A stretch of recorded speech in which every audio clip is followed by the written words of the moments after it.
தமிழகத்தில் தேமுதிக மக்கள் நல கூட்டணி தமிழ் மாநில காங்கிரஸ் கூட்டணியின் மூலம் மக்கள் மாற்றத்தை ஏற்படுத்த விரும்புவதாக தமாக தலைவர் ஜி கே வாசன் தெரிவித்துள்ளார்.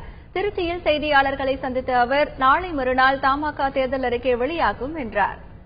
50 ஆண்டுகளுக்கு பிறகு தமிழகத்தினுடைய வரலாற்றை திராவிட ஆட்சிகளிடமிருந்து ஒரு கூட்டாட்சிக்கு மாற்றுவதற்கு அடித்தளமான இந்த கூட்டணியாக அமைய பெற்றிருக்கிறது. மக்கள் இந்த கூட்டணியை விரும்ப தொடங்கியிருக்கிறார்கள், நம்ப தொடங்கியிருக்கிறார்கள்.